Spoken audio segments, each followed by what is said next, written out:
जब भाव हृदय की गहराइयों से निकलते हैं तो साधारण शब्द भी जादू का काम करते हैं। छोटे छोटे शब्द भी इतना बड़ा जादू कर देते हैं कि जिसकी हम कल्पना नहीं कर सकते, वो सिर्फ कुछ शब्दों से, कुछ वाक्यों से संभव होने लगता है। और मेरा मानना है कि एक एक व्यक्ति के वाणी में जादू पैदा करने की क्षमता है। सुभाष चंद्र बोस कहते हैं, तुम मुझे खून दो, मैं तुम्हें आज़ादी दूंगा। कुछ शब्द ही तो हैं, लेकिन हिंदुस्तान के एक एक हृदय को हिला देने वाले शब्द। शब्दों में ताकत कहाँ से आई? क्योंकि उनके प्राणों की, हृदय की गहराई में देश का प्रेम और देशवासियों के प्रति गहन प्रेम भरा हुआ था।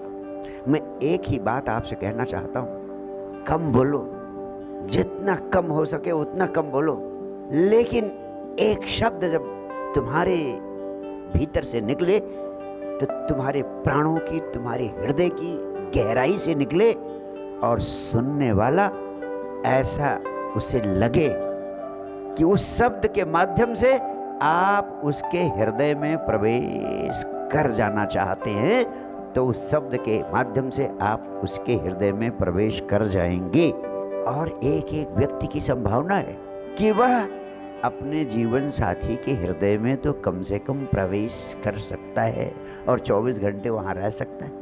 आप सबकी संभावना है। अगर आप इतना ही कर लो, practice this art, practice this science within the 4 walls of your house and see the miracles happening। 1000 काम आप करना चाहते हैं, जाने कितना श्रम करते हैं, जाने कितना परिश्रम करते हैं, जाने कितना उद्यम करते हैं, लेकिन कर नहीं पाते।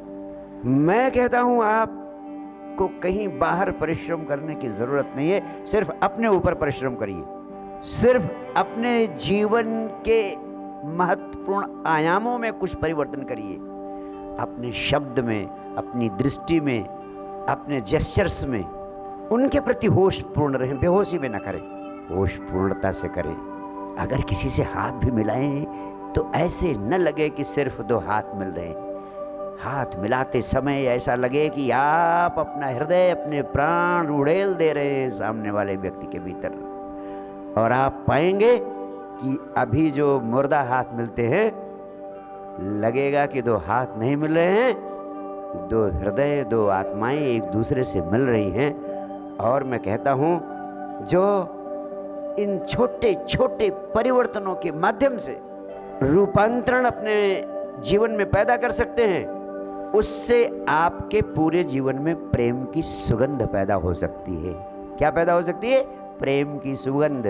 वही प्रेम की सुगंध थी जिसके लिए भगवान कृष्ण को भगवान कृष्ण के रूप में जाना गया, अन्यथा सामान्य व्यक्ति थे। उनके जीवन की सबसे बड़ी विशेषता क्या थी? सबसे बड़ी विशेषता यही थी कि उनके व्यक्तित्व से, उनके बीइंग से, उनके होने से चारों तरफ प्रेम की सुगंध फैलती थी।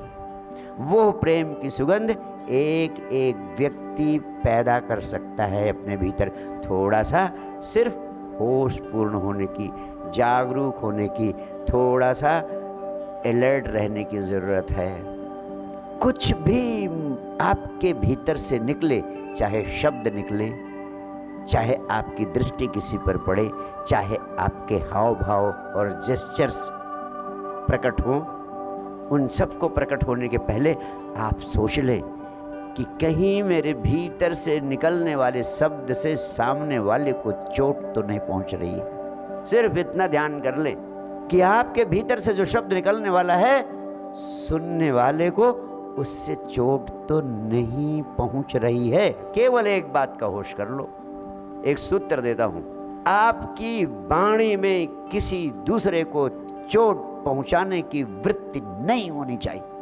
और मैं कहता हूं, सामान्य आदमी, मनोवैज्ञानिक कहते हैं 24 घंटे में 100 में से 99% जो बातें बोलता है वो या तो मुर्दा बातें होती हैं जिनसे आसपास के लोगों पर कोई भावनात्मक प्रभाव नहीं पड़ता है, इतना मुर्दा होती हैं बातें, या 99% वो बातें ऐसी होती हैं जिनसे सामने सुनने वाले व्यक्ति के हृदय पर चोट पड़ती है, जिससे आपके भीतर का रसायन बिगड़ता है, आपका सब कुछ बिगड़ता है। उसका नुकसान कम, आपका नुकसान ज़्यादा होता है, क्योंकि उस सामने वाले व्यक्ति के तरफ से भी कुछ तरंगें निकलती हैं प्रतिक्रम में। वह तरंगें आपके जीवन को दुष्प्रभावित करती हैं। आप कहते हैं मैं करना चाहता हूँ, अच्छा हो जाता है उल्टा। मैं व्यक्त करना चाहता हूँ प्रेम, और पता चलता है हो गई घृणा। आप करते हैं कुछ, होता है कुछ, और जीवन एक विसंगति बन जाता है, एक दुर्दशा, एक नरक बनने लगता है। सिर्फ वाणी में दूसरों को चोट पहुंचाने की वृत्ति नहीं होनी चाहिए। सिर्फ इतना ध्यान रखें, और आपके हर शब्द से, हर जेस्चर से, हर हाव भाव से प्रेम की तरंग निकलनी चाहिए। ये छोटी सी क्रिया, इस छोटी सी साधना को आप अगर अपनी जीवन शैली का अंग बना ले, तो जहाँ से प्रेम की तरंग निकलने लगती है, वहाँ परमात्मा परम आनंद के रूप में प्रकट होने लगता है। इसीलिए जिसने जाना उसने कहा लव इज गॉड, उसने कहा प्रेम ही है प्रभु, प्रेम ही है परमात्मा।